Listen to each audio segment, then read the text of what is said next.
Hello students, कैसे हैं। मैंने आपसे डिस्कस किया भी था कि मैं जल्दी अपर निजी सचिव 2023 जो कि उत्तर प्रदेश लोक सेवा आयोग के द्वारा एग्जाम करवाया जाएगा, मैं उसके लिए जल्दी क्लासें लेकर के आऊँगा। तो मैंने आपको बताया था कि जो आपका एपीएस का एग्ज़ाम होगा 2023 वाला, तो इसमें आपकी कुछ स्टेज रहेंगे। इसमें जो पहला आपका स्टेज रहेगा उसमें आपके 2 पेपर होंगे। एक होगा पेपर फर्स्ट, एक होगा पेपर सेकंड। कल मैंने डिस्कस किया भी था इस बारे में। और इसमें पहला पेपर जो रहेगा वो जीएस का रहेगा, जो कि 100 मार्क्स का होगा। और सेकंड वाला पेपर जो रहेगा वो रहेगा हिंदी का। ये पेपर होगा आपका हिंदी का और ये भी 100 अंकों का रहेगा। तो अभी मैंने जो इसमें उठाया है, ये आज की क्लास में वो उठाया है मैंने पेपर सेकंड का जो हिंदी वाला टॉपिक है, यानी हिंदी सब्जेक्ट का जो आपका पेपर होना है जो कि डिस्क्रिप्टिव है। उसमें 2 चीजें इंपॉर्टेंट हैं। एक है अनसीन पैसेज यानी अपठित गद्यांश, जो ज्यादातर बच्चों को ऐसे लगता है कि उन्हें पढ़ने की जरूरत नहीं है, जो लगभग 20 मार्क्स का आएगा। और एक आएगा संक्षेपण जो 10 नंबर का आएगा। यानी आज की जो आपकी ये क्लास महत्वपूर्ण होने वाली है, ये ध्यान रखिएगा, ये आपको एपीएस के दूसरे वाले पेपर में 30 अंक पक्के करवाएगी। ठीक है। बाकी ठीक है, अगर आप पूरा कोर्स करना चाहते हो जीएस का भी और हिंदी का भी, तो नीचे डिस्क्रिप्शन में जो है ऐप का लिंक दे रखा है। बैच का लिंक जनरेट हो चुका है, एपीएस के लिए बैच स्टार्ट कर दिया है और उसमें आपको सभी क्लासें मिल जाएंगी। ठीक है। बाकी मैं यूट्यूब पर भी बीच बीच में आपकी एपीएस से रिलेटेड क्लासें दे पाऊंगा, लेकिन वही है, आपको अगर पीडीएफ चाहिए, जैसे मान लीजिए पीडीएफ है पूरी बनी हुई हिंदी की, कैसे क्या है इंपोर्टेंट अपठित गद्यांश है, तो वो आप जो है वो ले सकते हैं। ऐप डाउनलोड कर लेना, नालंदा एजुकेशन, वहां पर आपको एपीएस का पूरा बैच मिल जाएगा। चलिए शुरुआत करते हैं। जो महत्वपूर्ण टॉपिक है हमारा आज का वो है, मैंने बताया था मैं आज बात करने वाला हूं 30 अंकों की बात होने वाली है सेकंड पेपर में। जो आपका पेपर सेकंड होगा, जिसे हम कह रहे हैं कि वो हिंदी का पेपर होगा, ये डिस्क्रिप्टिव पेपर होगा आपका। इसमें 30 अंक के 2 टॉपिक बहुत इंपॉर्टेंट हैं। एक है आपका जो लिखा हुआ है टॉपिक में, वो लिखा हुआ है अपठित गद्यांश। अपठित गद्यांश कोमा उसका शीर्षक और उससे जुड़े प्रश्नोत्तर।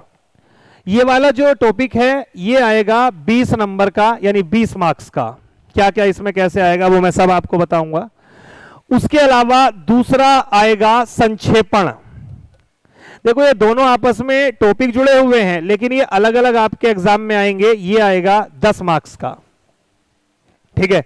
तो कैसे आपको करना है, ये वो 2 टॉपिक हैं 30 नंबर के, जो बच्चे कहते हैं पढ़ने की जरूरत नहीं है, इसे तो हम वैसे ही कर देंगे। ऐसा बिल्कुल भी नहीं है। मैं बता रहा हूं आपको, ऑब्जेक्टिव अलग होता है, डिस्क्रिप्टिव अलग होता है। जब आपको लिखना होता है ना, तब वहां पर पहले से सब चीजें क्लियर होनी चाहिए।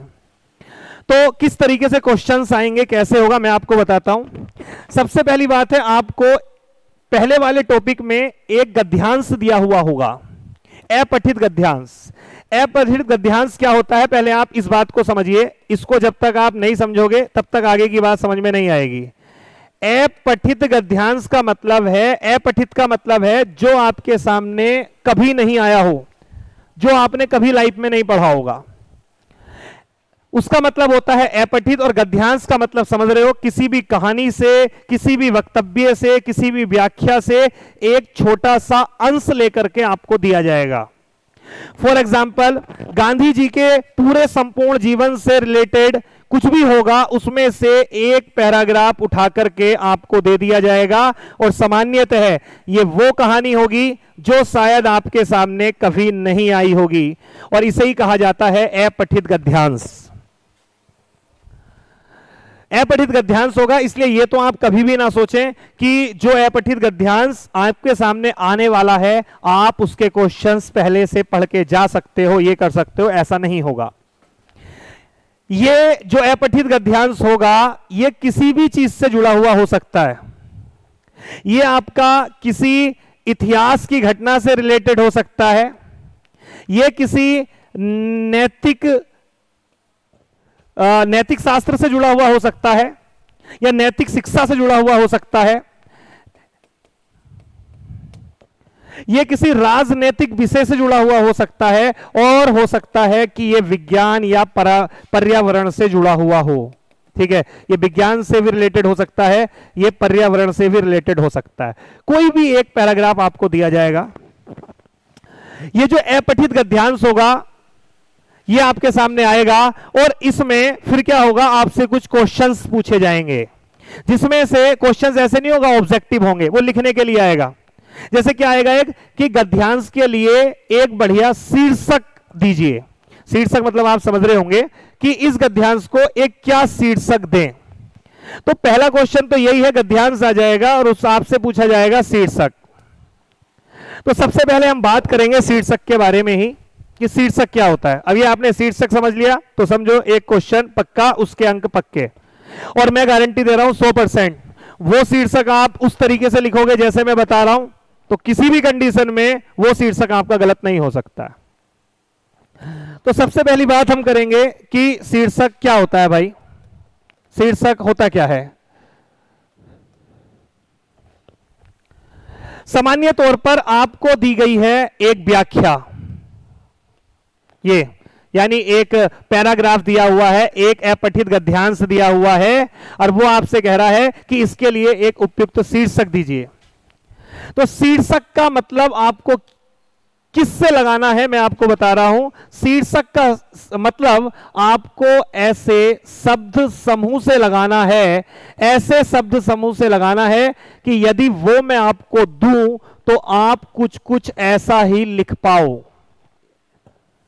यानी फॉर एग्जाम्पल के तौर पर आपको एक पैराग्राफ दिया गया है, ठीक है, मान लीजिए वो पैराग्राफ किसी घटना के ऊपर दे दिया, यानी इस ऊपर दे दिया कि आज मनुष्य विज्ञान में प्रगति कर रहा है लेकिन धीरे धीरे मूल्यों का ह्रास हो रहा है। आज विज्ञान के मामले में जो मानव जीवन है वो बहुत तीव्र हो चुका है, लेकिन मानवीय संस्कृति का पतन होता चला जा रहा है। ऐसा मान लीजिए कोई पैराग्राफ आपके सामने आ गया। तो शीर्षक का मतलब आपको किस चीज से समझना है? आपको इस चीज से समझना है कि 1 2 3 4 ज्यादा से ज्यादा 4-5 शब्द या कम से कम 1-2 शब्द, सामान्यतः है ऐसे शब्दों का एक समूह कि अगर वो मैं आपको बोल देता तो आप भी कुछ ऐसा ही लिख पाते, उसे बोलते हैं शीर्षक। तो जब आप गद्यांश पढ़ोगे तो पहले आप उसको पढ़िए, कोई भी गद्यांश मिले तो कम से कम एटलीस्ट उसको आप 2-3 बार पढ़िए, और पढ़ने के बाद में आपने क्या करना है, आपने ये सोचना है कि यार ऐसा क्या 2-3 शब्द हो सकते हैं कि कोई अगर मुझे 2-3 शब्द वो दे देता तो मैं कुछ ऐसा ही लिखता। बस समझ जाओ वो 2-3 शब्द जो आपके सामने आए उसे ही आप क्या मान लो, शीर्षक मान लो। फॉर एग्जाम्पल जो मैंने भी आपको एक कहानी बताई कि मानव विज्ञान में प्रगति कर रहा है, ठीक है, मानव जीवन बहुत तीव्र हो रहा है लेकिन नैतिक मूल्यों का पतन हो रहा है, ठीक है, मानवीय संस्कृति का पतन हो रहा है। तो अब यहां पर मेरी समझ में यह आ रहा है कि कोई व्यक्ति अगर मेरे को यह कुछ ऐसे दे दे कि विज्ञान बनाम या प्रगति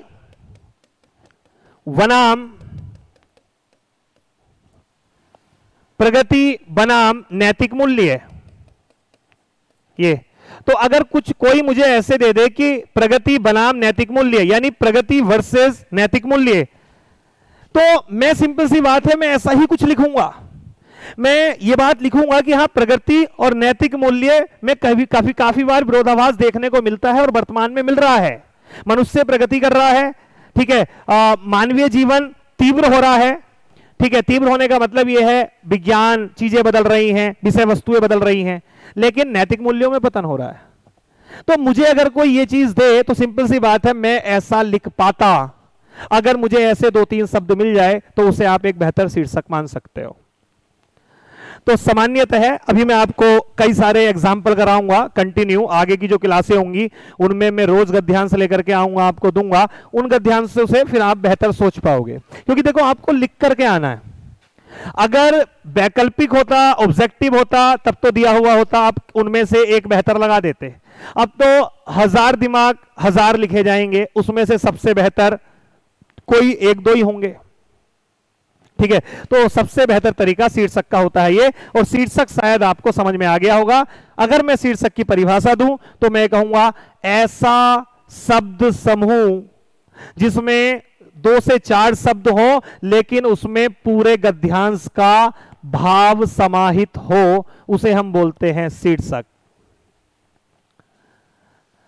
सामान्यतः समझ रहे हैं, उसे हम बोलते हैं शीर्षक, जिसमें पूरा भाव समाहित हो जाए। इन 4 शब्दों में पूरा गद्यांश समाहित है, इसलिए इन 4 शब्दों को हम बोलेंगे शीर्षक। तो पहला क्वेश्चन तो आपका जो आएगा, जो कि ये 20 अंकों के आने वाले हैं, इसमें पहला क्वेश्चन होगा, आपसे पूछा जाएगा शीर्षक। तो शीर्षक में प्रैक्टिस आपको कंटिन्यू कराऊंगा, आप खुद निकालना जान जाओगे, मैंने आपको बता दिया। एक बात और मैं बताता हूं आपको शीर्षक के बारे में। जो शीर्षक है, ये जो भी गद्यांश दिया हुआ है उस गद्यांश में भी मिल सकता है और उस गद्यांश से अलग भी हो सकता है। काफी बार तो ये हो जाएगा कि शीर्षक जो है वो आपको गद्यांश के प्रारंभ में भी मिल सकता है, जरूरी नहीं है। आप ये ना सोचें कि गद्यांश का कोई शब्द शीर्षक नहीं हो सकता, हो सकता है। वो आपको गद्यांश के प्रारंभ में भी मिल सकता है या अंत में भी मिल सकता है, या हो सकता है कि शीर्षक अलग हो, जो शब्द शायद उसमें ना दिया गया हो, ऐसा भी हो सकता है। लेकिन मैं फिर से कह रहा हूं, एक बात यह ध्यान रखना, भाव उसका निकलना गद्यांश से ही चाहिए जुड़ा हुआ। तो शीर्षक में यह आपको बात ध्यान रखनी है, जो मेन बात है। 2 से 3 शब्दों का शीर्षक होता है, बहुत ज्यादा बड़ा नहीं होना चाहिए, 3-4 लाइनों का नहीं होना चाहिए, ज्यादा से ज्यादा 4-5 शब्द हो सकते हैं और कम से कम 1-2 शब्द हो सकते हैं। ठीक है, एक शब्द से ज्यादा का कम से कम 2 शब्द तो उसमें हो। तो शीर्षक में आपको यह ध्यान रखना है। इसके बाद दूसरे नंबर पर आते हैं आपके क्वेश्चंस आएंगे, जो आपको यह दिया हुआ होगा पैराग्राफ, वहां से क्वेश्चन पूछेगा। फॉर एग्जाम्पल कोई क्वेश्चन आपको दे दिया, ये मतलब ये पैराग्राफ अपठित गद्यांश आपको गांधी जी के बारे में दिया कि गांधी जी ने जो, अब मतलब शुरुआत यहां से कर दी, मान लो उसमें लिख दिया कि गांधी जी जिस राम राज्य की कल्पना करते हैं उसमें उन्होंने 2 सिद्धांतों को जरूरी बताया है, एक सत्य को जरूरी बताया, एक अहिंसा को जरूरी बताया, ये पूरी कहानी कर दें। तो अब नीचे क्वेश्चन आ जाएगा कि गांधी जी ने राम राज्य के लिए कौन से सिद्धांत आवश्यक बताए हैं, इस तरीके से। तो वो तो आप खैर गद्यांश को बिना पढ़े नहीं लिख पाओगे, उसके लिए आपको गद्यांश पढ़ना पड़ेगा। वो क्वेश्चन हम करेंगे प्रैक्टिस में। अभी उसको करने से पहले आपको मतलब तो समझना पड़ेगा ना। अभी शीर्षक लिखना है तो एटलीस्ट उसका मतलब समझना पड़ेगा आपको। ठीक है, तो अभी मैं पैराग्राफ लूंगा तब इस पे डिस्कस करूंगा। अभी तो कुछ चीजें मैं आपको समझाना चाह रहा हूं। दूसरा शब्द है आपका संक्षेपण। 10 नंबर में संक्षेपण आएगा। अभी संक्षेपण को आप सामान्य तौर पे समझिए। संक्षेपण का मतलब आप समझ रहे होंगे कि संक्षेपण का मतलब कुछ संक्षेप से है, यानी सेम इसमें भी ऐसे ही होगा। आपको दिया हुआ होगा एक अपठित गद्यांश, ठीक है, ऐसे करके एक गद्यांश दिया हुआ होगा और ये जो अपठित गद्यांश होगा आपका, ये गद्यांश जो अपठित गद्यांश होगा वो आपसे कहेगा इस गद्यांश का संक्षेपण कीजिए। जब स्कूल टाइम में थे, हम लोग पढ़ते थे तो आता था कि इस गद्यांश का सारांश बताइए। कई बार आता था इसका भावार्थ बताइए। लेकिन आपके सिलेबस में जो दिया हुआ है वो दिया हुआ है संक्षेपण, सारांश नहीं है। इनमें अंतर होता है।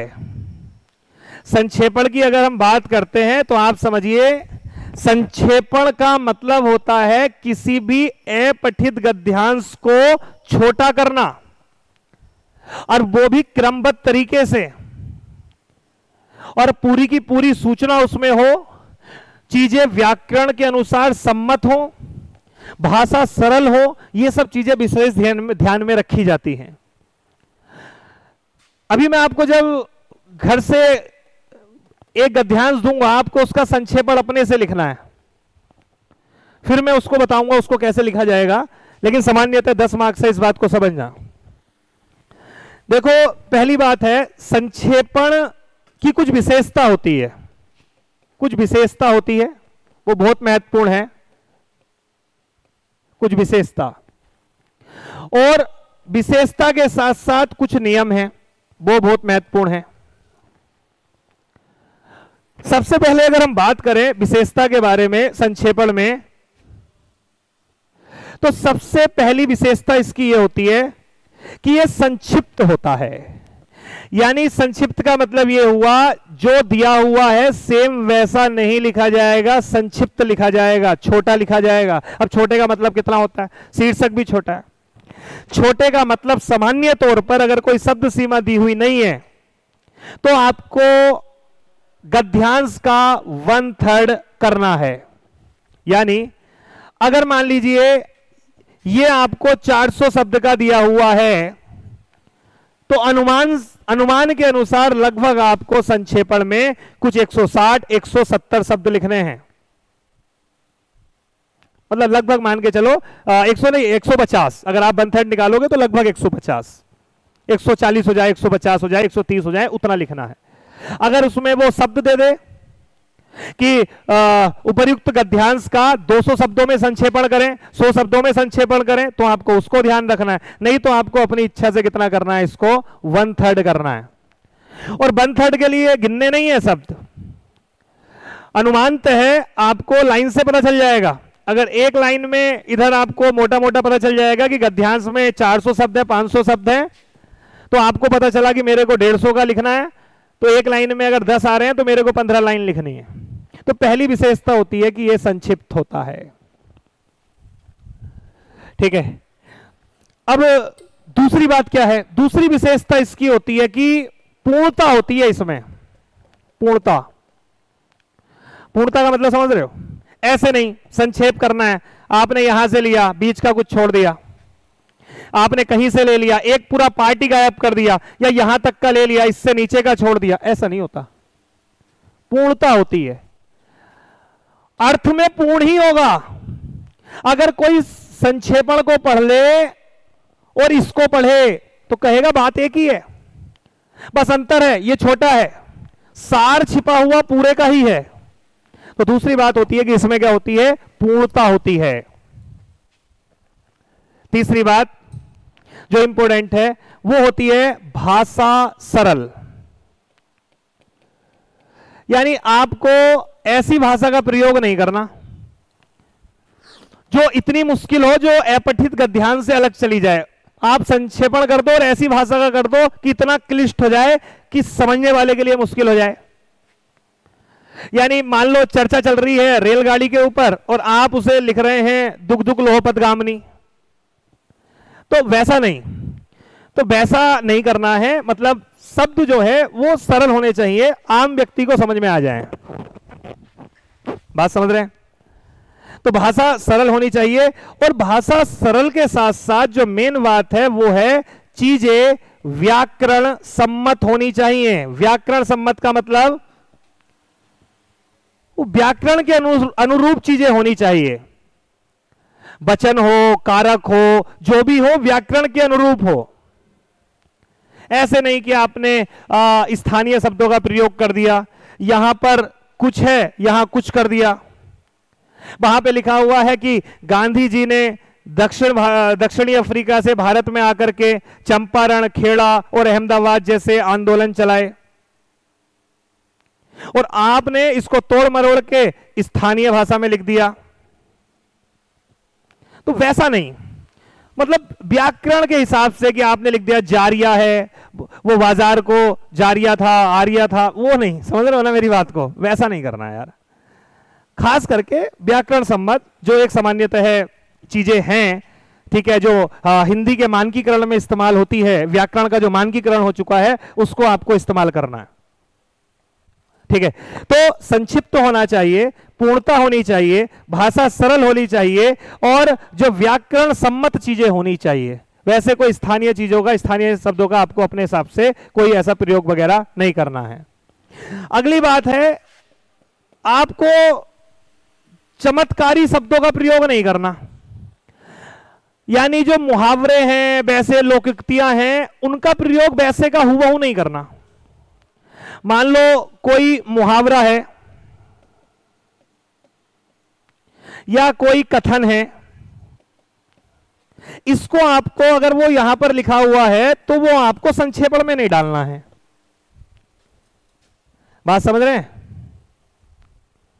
यानी मान लो कोई गांधी जी का कोई कथन दे दिया किसी चीज को लेकर के, या कोई मुहावरा आ गया, ठीक है, तो आपको जैसे मान लीजिए यही आ गया कि रानी लक्ष्मीबाई ने लोहे के चने चबा दिए, अब आप उसमें सेम वही डालेंगे संक्षेपण में तो वो बेहतर नहीं है। हां, आप कोई और शब्द का प्रयोग कर सकते हो जिसका मतलब कुछ ऐसा ही हो। बात समझ रहे हैं? तो आप ये भी कह सकते हो कि रानी लक्ष्मीबाई ने अंग्रेजों से लोहा लिया, थोड़ा कुछ अलग।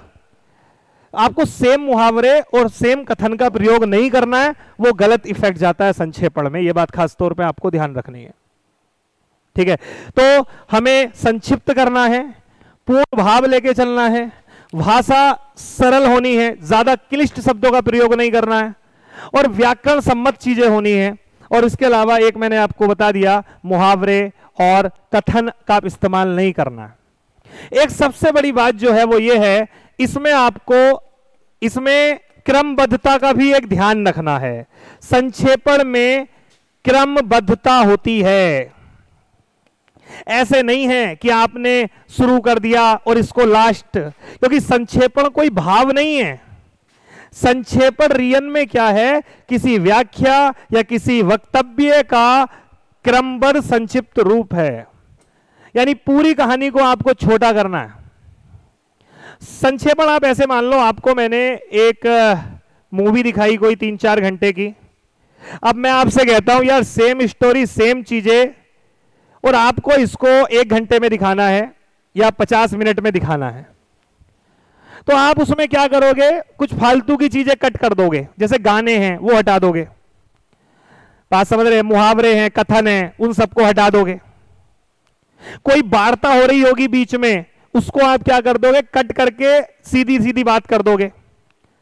यानी हीरो हीरोइन की बात चल रही है 10 मिनट की, आप कट करके 10 सेकंड में क्लियर कर दोगे। तो वही सेम अभी ऐसे थोड़ी करोगे कि मूवी को छोटा करना है तो एक काम कर दो यार, लास्ट का शुरू में कर दो, फिर बीच का कहीं कर दो, ऐसा नहीं होगा। तो सेम आपको ये यहां पे ध्यान रख। अभी मैं नियम बताऊंगा आपको कैसे लिखना है।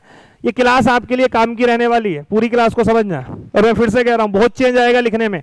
मैंने फिर से कहा, अगर आप हमारे साथ जुड़ते हैं, ऐप पर जुड़ते हैं नालंदा एजुकेशन की, और साथ में कोर्स तो आपको चीजें भी मैं दूंगा, प्रोवाइड भी कराऊंगा, बहुत फायदा होगा। मैं आपको बता रहा हूं, वो जब एग्जाम होगा तब आपको समझ में आ जाएगा। और उसमें आपको जीएस की क्लासें भी मिलेंगी, सब टॉपिक वाइज, जैसे हमारा पूरा सिलेबस है वैसे। अभी नियम के बारे में बात करते हैं कि क्या नियम आपको अपनाना है। सबसे पहले अगर कोई अपठित गद्यांश आपके सामने आ जाए तो आपको कम से कम 2 से 3 बार उसको पढ़ना है। 2 से 3 बार पढ़ना पड़ेगा, बिल्कुल टाइम देना पड़ेगा। हिंदी के पेपर में आपको 3 घंटे का समय मिलेगा, बहुत बड़ा नहीं है, छोटा है पेपर। इनमें सही से करना है, 10 मार्क्स हैं, आप समझिए। जीएस के पेपर में 10 नंबर की इतिहास है, अकेला इतिहास पूरा, एंशिएंट, मिडिल, मॉडर्न, और इधर केवल संक्षेपण, समझिए ना। तो 2 से 3 बार पढ़ना है, एक बार हल्का जल्दी जल्दी, फिर थोड़ा सा समझ के चीजों को वो आपको पढ़ना है। और कोई बात ऐसी जो महत्वपूर्ण है उसको आपको हाथों हाथ अंडरलाइन कर देना है लास्ट बार की रीडिंग में। जैसे मान लो 2 बार में काम हो गया, अच्छी बात है, तो सेकंड रीडिंग में महत्वपूर्ण चीजों पे लाइन खींचनी है। तीसरा हुआ तो तीसरे में आपको महत्वपूर्ण बातों पे लाइन खींच देनी है, अभी बताऊंगा वो किस काम आएगी। उसके बाद जब आपने 2-3 बार उसको पढ़ लिया, जब आपने उसको 2-3 बार पढ़ लिया, तो अब पढ़ने के बाद मैंने कहा आपको कुछ चीजें लाइन करनी है, कुछ अंडरलाइन चीजें करनी है। अंडरलाइन कैसे चीजें करनी है, जैसे मान लो कहीं पर कोई शब्द लिखा हुआ है, मान लीजिए कि ईश्वर पर आस्था न रखने वाला, ऐसा कोई शब्द लिखा हुआ है कि रमेश एक ऐसा व्यक्ति था जो कि ईश्वर पर विश्वास नहीं रखता था, फिर भी वह सुबह शाम जन कल्याण के भाव से कार्य करता था, ऐसा कोई है। तो आपने क्या करा, रमेश जो लिखा हुआ है ना, रमेश ईश्वर पर विश्वास नहीं रखता था, उस पर आपने लाइन खींच लिया। अब ये लंबा सेंटेंस है, आपने अंडरलाइन कर लिया है। जब आप संक्षेपण लिखेंगे तो आप यहां पर सामासिक शब्दों का प्रयोग कर सकते हैं, यानी सीधा कि रमेश ईश्वर पर विश्वास नहीं करता था, फिर भी दिन भर जन कल्याण के कार्य करता था। अब इतनी बड़ी बात को केवल एक लाइन में आप कैसे कह सकते हैं कि रमेश नास्तिक होने के बावजूद भी उसके लिए जन कल्याण का भाव सर्वोपरि था। मजा आ गया, संक्षेपण हो गया, 2 लाइनों का संक्षेपण भी हो गया, 3-4 शब्दों में, 5 शब्दों में, और मजा भी आ गया और पूरी बात भी आ गई कि रमेश नास्तिक था। बात समझ रहे हैं? अब ऐसी मान लो एक और सेंटेंस आ गया कि जो लोग ज्यादा बोलते हैं उन्हें हमेशा ध्यान रखना चाहिए कि हम किससे बात कर रहे हैं और क्या बात कर रहे हैं, ऐसे कुछ मान लो है गद्यांश में। तो आप यहां पर देख सकते हो कि ज्यादा बोलने वाला इसे वाचाल कहते हैं। तो आप एक में सेंटेंस में लिख सकते हैं कि वाचाल लोगों को तोल मोल कर बोलना चाहिए। काम हो गई, अब बात तो वही है। वाचाल मतलब जो लोग ज्यादा बोलते हैं उन्हें सोच समझ के बोलना चाहिए, मतलब तोल मोल के बोलना चाहिए। आपने सामासिक शब्दों का प्रयोग कर दिया। तो सेकंड नियम जो मेन इंपॉर्टेंट है वो मैंने क्या बताया आपको, आपने जो लंबे लंबी चीजें हैं, लंबे लंबे सेंटेंस हैं, लंबे लंबे वाक्य हैं या वाक्य खंड हैं, उन वाक्य खंड के स्थान पर आपको किसका प्रयोग करना है, सामासिक शब्दों का प्रयोग करना है। जैसे मैंने बताया, ईश्वर पर जो आस्था न रखता हुआ हो, ना रखता हो, यानी नास्तिक। ईश्वर पर जो आस्था ना रखता हुआ हो वो नास्तिक है, वैसे शब्दों का प्रयोग करना है। तीसरा नियम मैंने आपको बता दिया, जो शब्द चमत्कारी शब्द हो, ठीक है, उनको सेम इस्तेमाल नहीं करना आपने। कोई मुहावरा आ गया, कोई लोकयुक्ति आ गई, कुछ वैसा आ गया, ऐसे कुछ शब्द आपको सेम इस्तेमाल नहीं करने, उनसे बचना है। क्योंकि जब आप सेम वही शब्द इस्तेमाल करोगे, कोई भी ऐसा शब्द, तो वो अगर सेम आपने इस्तेमाल किया ना, तो उससे क्या होगा, उससे जो है वो ऐसा लगेगा एग्जामिनर को कि यार इन्होंने तो सेम इसी में से कुछ बातें छोड़ के उसको लिख दिया है। वैसा नहीं फील होगा उसे, वो शब्द गद्यांश वाला उधर सीधा नजर पड़ जाएगा, दिखाई दे जाएगा उसे। बात समझ रहे हैं? तो ये बात आपको ध्यान रखनी है, ये महत्वपूर्ण है, ठीक है। तो एक तो 2 से 3 बार पहले उसको पढ़ लेना है। फिर जो वाक्य खंड है उनके लिए आपको किसका प्रयोग करना है, सामासिक शब्दों का प्रयोग करना है। सेम मुहावरे का प्रयोग नहीं करना, मुहावरे को आपको अपनी भाषा में कन्वर्ट कर लेना है, या फिर कोई उसकी जगह दूसरा मुहावरा है उस टाइप का। जैसे मैंने बताया कि रानी लक्ष्मीबाई ने अंग्रेजों को लोहे के चने चबाए, इसकी जगह यह भी हो सकता है लक्ष्मीबाई ने अंग्रेजों से लोहा लिया, तो ये थोड़ा अलग हो गया, आप इस्तेमाल कर सकते हो। तो सामान्य तौर पर जब आप इतनी बातों का ध्यान रखते हैं तब आप एक अच्छा संक्षेपण कर पाते हैं। जैसे एक मैंने फिर से कहा, एक फिल्म बनाने वाले को यह पता होना चाहिए कि उसमें क्या क्या चीजें महत्वपूर्ण होती हैं। आप अपने आप इन बातों का ध्यान रखोगे, अपने आप बेहतर आप कर पाओगे। जैसे मैं आपको टेलीग्राम पे, हमारा टेलीग्राम है आपको पता ही होगा, नालंदा एजुकेशन, नालंदा एजुकेशन, इस पर मैं आपको एक अपठित गद्यांश आज डालूंगा।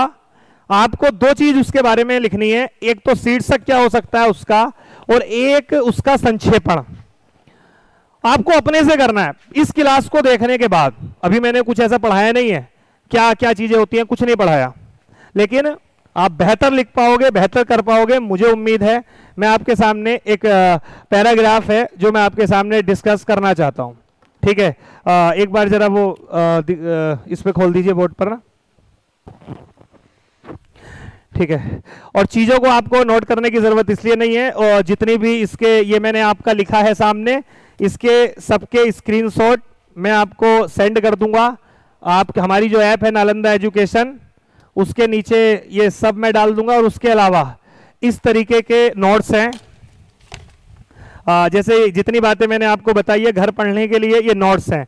इसमें गद्यांश वगैरह भी दिया गया है, तो इसकी पीडीएफ वगैरह भी आपको ऐप में मिली जाएगी।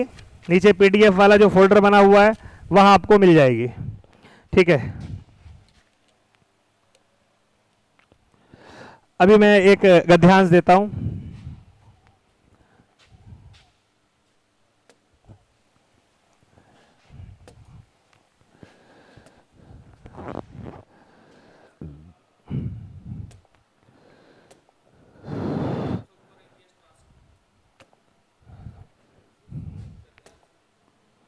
अभी दिखाई नहीं दे रहा होगा, दिखाई दे रहा है सही या नहीं?